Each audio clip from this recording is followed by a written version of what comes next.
ಕೋಟಿ ಬರುವಂತ ಹಂತದಲ್ಲಿದೆ, ಬಂದ್ಬಿಡತ್ತೆ. ನನಗೆ ನಂಬಿಕೆ ಇದೆ. 4 ಕೋಟಿ ಇಲ್ಲಿ ಆಗ್ತದೆ. ಎಲ್ಲ ಹಣ ಬಂದ್ಬಿಡತ್ತೆ. ಏನು ಹಗರಣ ಅಂತದ್ದು ಕಾಣಿಸ್ತಾ ಇಲ್ಲ. ಅಂದ್ರೆ ಒಟ್ಟಾರೆ ಹಣ ರಿಕವರಿ ಆಗ್ತಾ ಇದೆ. 36 ಕೋಟಿ ಹಣವನ್ನ ಈಗಾಗಲೇ ಕ್ಯಾಶ್ ರೂಪದಲ್ಲಿ ನಾವು ರಿಕವರ್ ಮಾಡಿದೀವಿ. ಇನ್ನು 46 ಕೋಟಿ ರೂಪಾಯಿಗಳು ಬ್ಯಾಂಕ್ ನಲ್ಲಿ, ಯಾವ ಬ್ಯಾಂಕ್ ಅಲ್ಲಿ ಇದೆಯೋ ಅಲ್ಲಿ ಫ್ರೀಸ್ ಮಾಡಿದೀವಿ ಆಂಧ್ರದಲ್ಲಿ.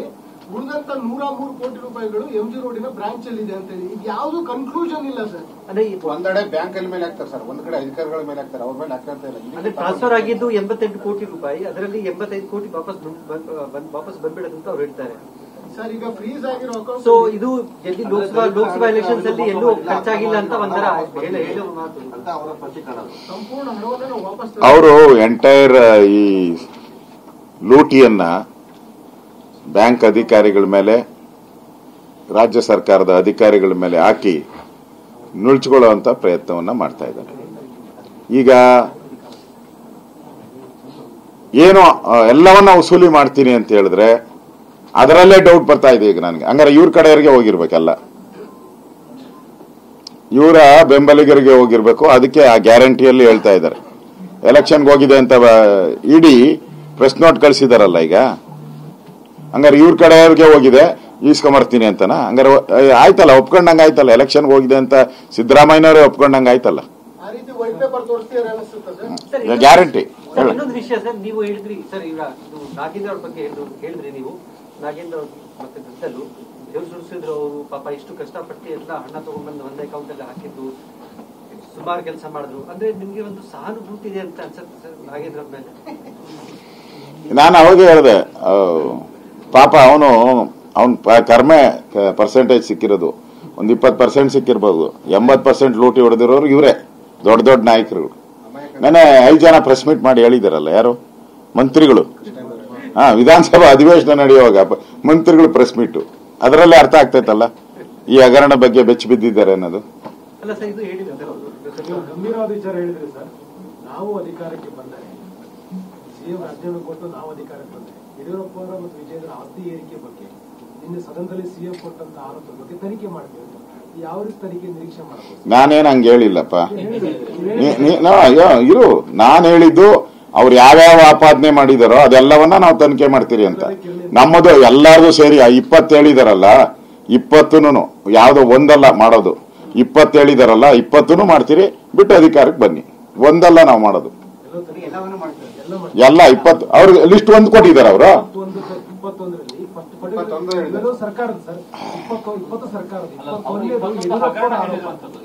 ಹಗರಣಗಳ ಯಡಿಯೂರಪ್ಪ ಮತ್ತೆ ವಿಜೇಂದ್ರ ಅವರ ಆಸ್ತಿಯನ್ನು ಪ್ರತ್ಯೇಕವಾಗಿ ಉಲ್ಲೇಖ ಮಾಡಿದ್ರು.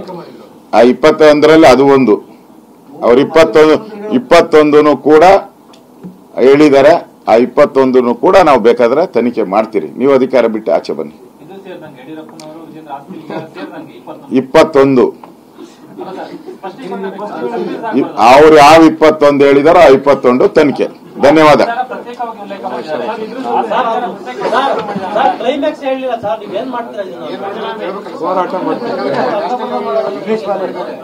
ಇದನ್ನ ಈಗಾಗಲೇ ನಾನು ಪ್ರಾರಂಭದಲ್ಲಿ ಹೇಳಿದ್ನಲ್ಲ, ದೊಡ್ಡ ಹೋರಾಟ.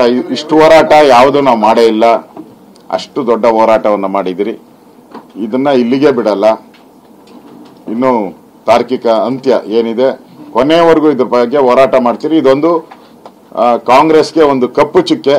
ಎಲ್ಲ ನಮ್ಮ ವಿಚಾರಗಳಲ್ಲೂ ಕೂಡ ಇದರ ಪ್ರಸ್ತಾವ ಈ ಕಾಂಗ್ರೆಸ್ ಇರೋವರೆಗೂ, ಸರ್ಕಾರ ಇರೋವರೆಗೂ ಇದನ್ನ ಕಂಟಿನ್ಯೂಷನ್ ನಾವು ಮಾಡೇ ಮಾಡ್ತೀರಿ. ಹೋರಾಟ ಮುಂದುವರಿಯುತ್ತೆ, ನಿಲ್ಲಲ್ಲ. ಅದನ್ನ ನಾಳೆ ಚರ್ಚೆ ಮಾಡ್ತೀರಿ.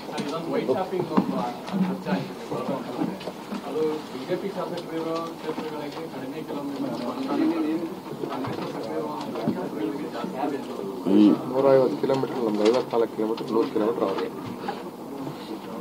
ಮೊದಲಿಂದಾನೂ ಕೂಡ ಈ ಕಾಂಗ್ರೆಸ್ ಬಂದ ಮೇಲೆ ತಾರತಮ್ಯಗಳನ್ನ ಮಾಡ್ತಾ ಇದ್ದಾರೆ. ಮೊನ್ನೆನೂ ಕೂಡ ವಿಧಾನಸಭಾ ಅಧಿವೇಶನದಲ್ಲಿ ಚರ್ಚೆ ಮಾಡಿದಿರಿ. 27ನೇ ತಾರೀಕು ಮೀಟಿಂಗ್ ಕರೀತೀರಿ ಅಂತ ಹೇಳಿದ್ದಾರೆ ಶಿವಕುಮಾರ್ ಅವರು. ಬಿಜೆಪಿಯವರು 16 ಕ್ಷೇತ್ರದಲ್ಲಿದ್ದಾರೆ, ಮೆಜಾರಿಟಿ. ಉಳಿದ ಕಾಂಗ್ರೆಸ್ ಕ್ಷೇತ್ರದಲ್ಲಿ ಅಭಿವೃದ್ಧಿ ಆದ್ರೆ ಇಡೀ ಬೆಂಗಳೂರು ಬ್ರ್ಯಾಂಡ್ ಬೆಂಗಳೂರು ಏನಾಗಲ್ಲ. ಬ್ರ್ಯಾಂಡ್ ಬೆಂಗಳೂರು ಆಗಬೇಕಾದ್ರೆ ಎಲ್ಲಾ ಕ್ಷೇತ್ರ ಅಭಿವೃದ್ಧಿ ಆಗಬೇಕು. ಎಲ್ಲರೂ ಟ್ಯಾಕ್ಸ್ ಪೇಯರ್ಸ್ ಇದ್ದಾರೆ.